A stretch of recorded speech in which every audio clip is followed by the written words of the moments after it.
Back in 2013, Lamborghini gave us, well, a glimpse into the future and the past. They showed us something that can help them achieve commercial success. Similar to that of what Porsche did with the Cayenne, Lamborghini was now looking at the ALV marketplace, or as some of you call it, the SUV sport marketplace. They wanted to give us something we could bring more people in at one point in time, something we could pull our standard Lamborghinis to the track in. But why? Why are they thinking of this? Oh hell, it's 2013, it's just a concept. Back in 2006, we saw the Miura. 1995, we saw the Cala. Hell, 1977, we saw the Cheetah. These are just concepts. But from there, where do you think they're gonna go? So today, we're gonna take a look at the few holes that Lamborghini has considered doing and never has. AutoLooks podcast coming to you anytime, anywhere from around the globe on any major streaming site from AutoLooks.net. Welcome back to the AutoLooks podcast. I am your host, as always, the doctor to the automotive industry, Mr. Everett J, coming to you from our host website, AutoLooks.net. If you haven't been there, stop by, check it out, and listen to some more podcasts. Take a look at some of the pictures that go along with our podcast, and find some corporate websites. From there, we'd like to thank both Podbeam and FeedSpot for getting us out onto the world. Podbeam.com has gotten us out onto every major streaming site from iTunes to Amazon to Sony Music. We are there thanks to them. And FeedSpot has given us the go-ahead to move into the world of today. They have showed us and the world that the AutoLooks podcast is a top-tier podcast. Making Canada's top 15 automotive podcast list, AutoLooks is there. And FeedSpot helped us do it. So like I said in the beginning, the Urez. You remember the concept back in 2013? If you look before that, Lamborghini was playing around with a lot of really weird ideas. But not a lot of them ever came out. Being owned by Volkswagen, they were kind of looking at it as, Lamborghini has its own kind of niche. And we have Porsche to fit in all the sports car marketplace. And then we got Bugatti at the top. Like, we're going to give Lamborghini to Audi and we're going to leave them there. But what can they do? What can they bring us? They're not on their own. Unlike counterparts, McLaren and Ferrari. Where both McLaren and Ferrari have full high-performance car model lineups. Lamborghini does not. Lamborghini's been playing around with the idea of a mainstream product for a long time. In 1977, they built the Lamborghini Cheetah. They went after a military contract. They didn't win it. And with the Cheetah concept, they decided, hey, we didn't win the contract for the military vehicles. Why not make some money off this project? We spent all this money and it's getting near the end of the 70s. We've gone through the gas crisis. We're having issues. Let's do something with this. The LM001. We get a mainstream product, which actually has less sales than the Countach and less production than the Countach. So it's more of a specialty item. The truck from Lamborghini never brought down its image. It never really had a use as even a truck, but it gave us a new market. The Urez was a product envisioned to bring more money into the Lamborghini brand. This was originally sought after when the Gallardo came out. But if you remember the Gallardo, its original spearhead came in 1995, back in the days of Chrysler. When they were working on the Diablo concept, they decided, hey, we have developed engines for Formula One racing. We got the Diablo. What else can we do with this brand? It's only got one car. Like, really, one vehicle. Hell, we got the Viper, the Stealth, the Avenger. Like, hell, we had the Daytona. What the hell does Lamborghini have? Well, let's make something else. Ferrari has many different counterparts. Why don't we go after more of the holes in the marketplace? But it's the mid-90s, and people are buying Diablos like they're going out of style. So let's not push our production to the max and screw things up. And without having mass deep pockets, like companies like General Motors have, maybe we'll hold back. So Lamborghini decided to do concept, to try and see if they can enter the entry-level high-performance marketplace. Go after the GTS marketplace. And in walks the Cala concept. This vehicle would eventually give rise to the Lamborghini Gallardo. But in 1995, this could have been a product to push Lamborghini into the mainstay of high-performance vehicles. Like we said, even back in the Countach days, they had the Silhouette and the Jalpa. They had the LM001. Until the Diablo, Lamborghini always had at least two vehicles on the go. With the Diablo, they only had one. But changing hands so much between the mid-80s to the late 90s, their GTS or even touring product never made it to the market. it. And once being scooped up by Volkswagen, Lamborghini's image was just to make money. The replacement for the Diablo, the Murcielago, would come out. And when Volkswagen realized that this car is at the top end of the supercar market, we need a more bread and butter vehicle. So they created the Gallardo. During this time frame, they chopped the top off the Gallardo. They said to themselves, hey, you know what? Let's make a speedster. They did this again with the Aventador J. They looked at the speedster market, but they never went after it. Lo and behold, today, what are we looking at in the 2021 timeframe? The Ferrari SP1, the McLaren Elva, hell, even Porsche has a speedster. The speedster market is starting to grow. Lamborghini thought of getting into it, but never did it. They lost their chance. So instead of having the Concept S, which is a speedster version of the Gallardo, and the Murcielago, they only have the Murcielago and the Gallardo. Kind of missed the boat on that Lamborghini, but their brains were still going as they were starting to see how Porsche was moving. Lamborghini thought about it and said, hey, what would it be like if we created a sedan? They created the S-Stock concept. A sedan, a four-door Lamborghini with conventional doors, similar to that of the Gallardo. But really, could they do this? Could they diminish their image by creating a sedan? It's not something they could do. They're not Aston Martin. They're not Maserati. They're Lamborghini. They're high-performance cars. They fight McLaren and Ferrari. They can't build a sedan, but they need to make more money for Volkswagen. Well, the Aventador J concept came out. The Augusta concept came out. The Urez concept came out. Start getting into 2014, the Asteron concept comes out. This is when we start seeing a product that Lamborghini should be making. Lamborghini only has a GTS and a supercar. Two products in 2014. The Asteron is set to be a hybrid grand touring car. Something to go up against the likes of the Ferrari 812 GTS, the 612 Scaletti, grand touring cars. Hell, McLaren has the McLaren GT. They even have the 570 GT. Because they know people want creature comforts while traveling around. If you take a look through McLaren's life, they've had the 570 GT, the 570, the 600 LT 720. Then they've also done their P1, the Sabre, the Senna. They've had their, top end supercar, pristine things. Similar to that of like the Revention, the Scion. Lamborghini has done those. But the Gallardo and now the Huracan compete against products like the 600 LT and the Ferrari 296 GTB. There is no entry level into Lamborghini. There's nothing to go up against the 570S. Why is that? Why is a small company like McLaren building these amazing supercars in all these great markets where you get a company like Lamborghini that's been around since the 60s with two products? Well, Lamborghini started to see that and decided to themselves, well, look, we made a truck back in the 80s. Why don't we give the world something like that? You think they would give us grief if we created an SUV? Hell, Porsche did with the Cayenne, but let's make it look more like a sports car than an SUV. And in walks the Lamborghini Urez. When people first saw it, they thought, this isn't a market for supercar manufacturers. This is 2013. This is almost 10 years ago. Why the hell would we jump into the SUV bandwagon? Yeah, Porsche did it, and they diminished their brand. They destroyed their supercar image to go after money. Why would Lamborghini do this? Lamborghini doesn't have products to compete against everything else. Similar to that of Bugatti, who only has the Chiron. Hell, Bugatti even had the consideration of building a sedan and the consideration of even building an SUV of the Bentayga platform, but never did it. The most notable concept in Lamborghini's history would be the Asteron. In the past 20 years, that is a concept that should have gone through to production. Ferruccio Lamborghini, when he created the company, built it to go after Ferrari's grand touring cars.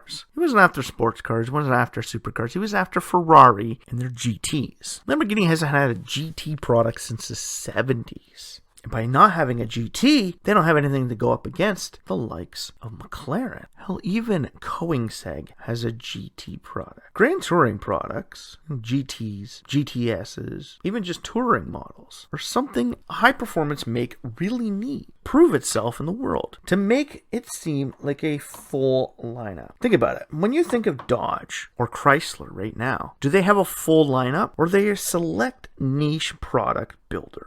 They are a select niche product builder. That's all they are these days. They have specific vehicles. Chrysler has the 300 and Pacifica, and Dodge, Charger, Challenger, Durango. Hell, the Journey's not even there anymore, and the Caravan's gone. Limited products. They're like Lamborghini. Limited. Lamborghini keeps building the Aventador to go after Ferrari and their SF90 nows, and the Huracan to go after the 296 GTP. But what about the Ferrari Portofino or Roma? They're entry-level Ferraris. The McLaren 570, the Aston Martin V8 Vantage. They're entry-level, high-performance products, falling in the classification of touring cars. They're not quite a grand tourer, the power, the creature comforts, well, and the displacement of that engine. These are the products that get people into the door. Similar to that, how Toyota has the Yaris. The Yaris gets you into the door of Toyota, where eventually they can get you to move into a Camry, or hell, even move up and to get you into a Tundra. It's a product to get you in the door. A Huracan, yeah, it can get you through the door, but it gets you through the door long after people have gotten through the door of McLaren and Ferrari. So a McLaren and Ferrari eating up these entry-level people. Lamborghini's only getting the people who have become someone. Like it says in the movie, you buy a Ferrari when you want to be someone. You buy a Lamborghini when you are someone. Sure, people who buy the Romas or the 570s want to be someone. They want to look like they're driving the SF90 or even the 720Ss. They want to look like they got money. They got speed. They got a great car. They could roll up in this $200,000 touring car. And with that McLaren logo on the front, most people would be like, whoa, that's cool. But I want to ask you this. When you roll up in a Porsche Boxster, does everyone's head turn? Or are they more likely to turn their head when you show up in a 911 GT3? Yeah, but to get to that GT3, you had to start at the Boxster. McLaren figured this out. And they've also figured out the niche marketplace with the Elva, the Sabre, the Senna, utilizing platforms that they already have to build these limited production vehicles. Ferrari does it all the time as well. Now, this year they have the new Daytona, bringing back a design from its past. McLaren wants to enter more markets. Same with Koenigsegg. Hell, Lotus is now starting to get back into the game and back into the markets, with the Emira getting people in through the doors in the hopes that they'll stay long enough to afford an Avija. And now with the Elettra, they can even get you on your drive into work every day. Lamborghini has that. They have your daily driver with your Urez. Or before, they had the Huracan all-wheel drive as your daily driver and your Aventador for the weekend. And then if you really got money and you really hit the top tier class in Lamborghini, you can get that Scion.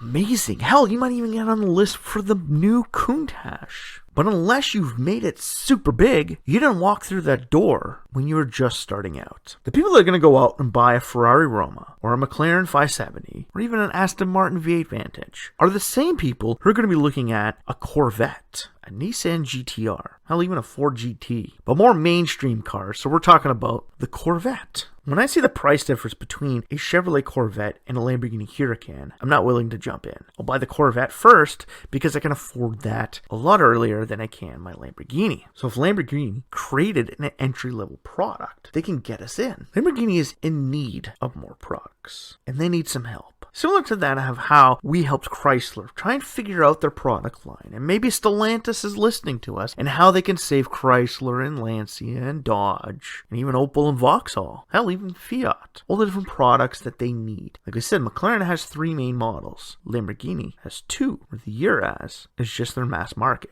5 product offerings would help Lamborghini set itself above the competition. They already have their active lifestyle vehicle. So where do we go from here? They need their entry-level touring car, their grand touring car, their grand touring sports car, their supercar, and their mass market car. Now, they have the mass market car with the Urez. They have the supercar with the Aventador, and they have the GTS with the Huracan. But there's no touring car to get you through the door, and there's no grand touring car for those weekend excursions. For myself, if I wanted something just to go away on a weekend with my wife, I would buy a McLaren GT, because I could throw some luggage in the back of it and go for a nice casual drive. It's something I would even travel across the country in. I'm not going to travel across the country in an Aventador or a Huracan. There's not enough room for me to bring everything I need to along. Or a Grand Tourer like the Asteron would allow me to do that. Ferrari had that with the FS and the Gran Lusso. And now they have the Purisane. A sedan and a hypercar could complement this. Hypercar, we have with the Scion. A sedan could help bring more money into Lamborghini, but only if they did it right. The only way Lamborghini can get into the mass market sedan marketplace and not screw themselves over like Porsche did with the Panamera is to build a product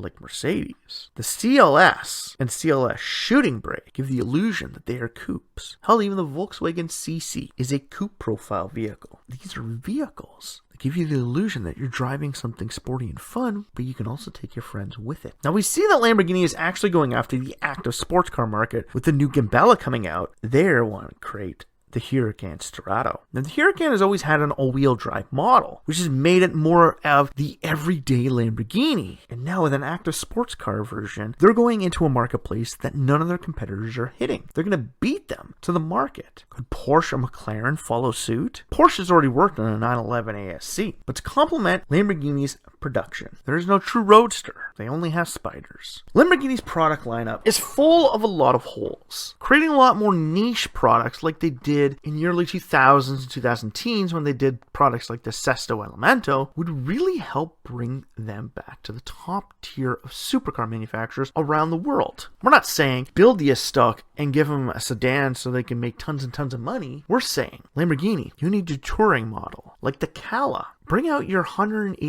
Lamborghini to get people through the entry door. You do that in a hardtop and a roadster, not a spider, a roadster. Why do we want a roadster? Because there are people that want convertibles. A spider, this essential targa top, only gives you the illusion that you have a convertible. A roadster is a true full-blood convertible going for cruising at the beach. Sure, this is not a market that Lamborghini has ever really jumped into, where they've been more of a spider counterpart, but it's time to move forward. So, touring and roadster. You have your GTS with the Huracan and the Huracan Spider. A Grand Touring, your Asteron concept. Bring that out, and then do a spider top on that bad boy as well. Do a shooting brake version of it, similar to that of the FF. We have our supercar. We have our active lifestyle vehicle. And with the Terrato coming out, we have our active sports car coming out, which an active sports car version of the touring model would be great as well. But one thing that Lamborghini would really benefit their company to really set themselves apart from Aston Martin, Mercedes, Ferrari, Porsche, Lotus, Koenigsegg would be if they teamed up with their original company. Lamborghini Trattori still exists. They're not part of Lamborghini Automobiles at all anymore. But if you create a crossover vehicle, extended the Urus platform to actually build a pickup truck, so a crossover utility truck off of that platform, and team it up with Trattori, the tractor truck for Lamborghini. Bring back its heritage. Bring back the original image. Lamborghini was once there.